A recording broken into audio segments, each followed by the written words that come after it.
Hey everybody, Sam Kavaris in the Nimnik Chevrolet Sports Update.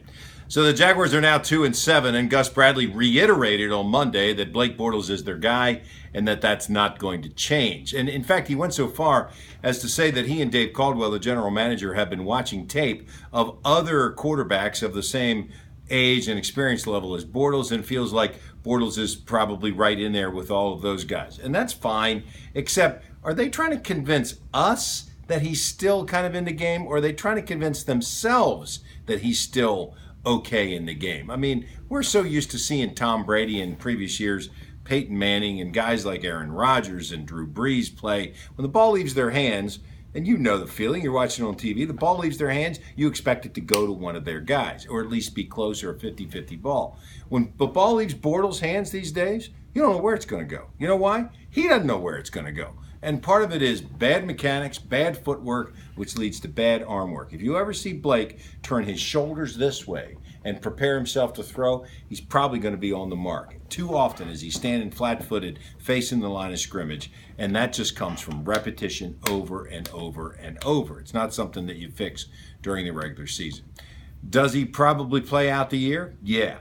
Should he have been benched? Probably so. But if you're going to sit him down now, the guy to play is Brandon Allen, not Chad Henne. You want to see if Allen has any chance of playing in the league, and if, in fact, you're going to stick with Bortles, if Allen's going to be your backup next year. So, you know, a lot of questions. And, of course, Gus Bradley's coaching the team like he's going to be the coach next year, which would be hard because by the end of this year, I thought they might win 5 games, and now I don't know where those other 3 wins are going to come from, to tell you the truth. If they win them, it will be a surprise and an upset across the board.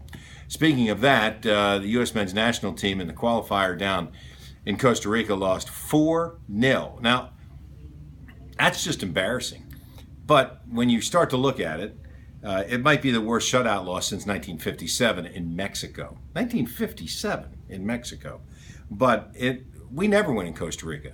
We're like 0-11 playing them down there. And we never take a lead, in fact, down there. So, but 4-0, there's something going on there. And you wonder whether or not Klinsmann is going to be on the chopping block at some point when U.S. Soccer decides what they're going to do moving forward, particularly if we don't qualify. Because right now, we're just not good.